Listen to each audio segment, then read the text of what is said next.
La rumeur courait déjà depuis quelques mois. Cette fois, c'est officiel. La semaine de 4 jours et demi va faire son grand retour et ce, dès la rentrée prochaine en primaire. François Hollande l'a confirmé hier. Une mesure parmi d'autres dont l'objectif est de lutter contre le décrochage scolaire. Alors, est-ce une énième réforme de l'éducation? Qu'en pensent les pédagogues? C'est ce que nous allons tenter de savoir tout de suite avec Émilie Deschamps. Elle est en compagnie de Philippe Mérieux. Philippe Mérieux, bonjour. Alors, François Hollande a fait de l'éducation le thème prioritaire de son quinquennat et il a donné enfin hier quelques lignes directrices et notamment le retour de la semaine à 4 jours et demi à la rentrée 2013. Concrètement, ça va changer quoi? Alors j'espère qu'il y aura un peu plus de choses que la semaine de 4 jours et demi. L'éducation, ça va bien au-delà. Mais pour les élèves de l'école primaire, parce que ça concerne essentiellement les élèves de l'école primaire, eh bien ils iront maintenant 4 jours et demi à l'école, donc probablement lundi, mardi, jeudi, vendredi, mais aussi le mercredi matin, même si des gens comme moi auraient préféré que ce soit plutôt le samedi matin.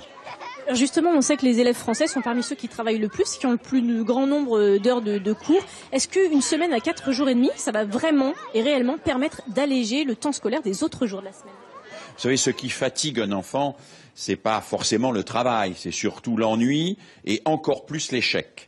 Donc, ce qu'il faut dans un temps scolaire renouvelé, c'est bien évidemment qu'on ait aussi des méthodes pédagogiques adaptées aux enfants et qui les fassent plus réussir. Et il faut également que, puisque les élèves vont sortir un peu plus tôt, il faut l'espérer l'après-midi du lundi, mardi, du jeudi et du vendredi, eh bien, il va falloir qu'avec les collectivités territoriales et l'ensemble des autres partenaires de l'école, on se mette autour de la table pour savoir qu'est-ce qu'on leur propose en complément des activités scolaires qui puissent contribuer à leur développement. Alors, il n'y avait pas que ça, dans le discours de François Hollande. Le président de la République a aussi évoqué une notation qui doit indiquer un niveau plutôt que sanctionner, et puis des devoirs qui doivent être faits plutôt en classe qu'à la maison. Et ça, on sait pertinemment que ce sont des principes qui doivent déjà être appliqués, qui sont censés être appliqués par les professeurs des écoles. Est-ce que finalement, le refondement de l'école, c'est pas un peu un effet d'annonce? Alors écoutez, il faut attendre la loi.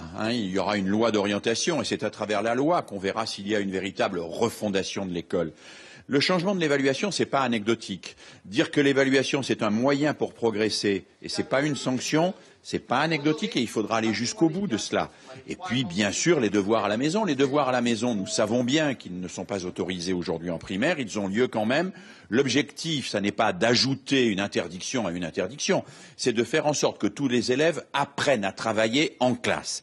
Apprendre à travailler en classe et ce qu'on renvoie à la maison, il faut qu'on les fait avec un enseignant parce qu'un enseignant est celui qui va donner à tous et à toutes, indépendamment des chances qu'il a d'avoir une famille ou des tuteurs chez lui, les moyens d'apprendre et d'apprendre efficacement.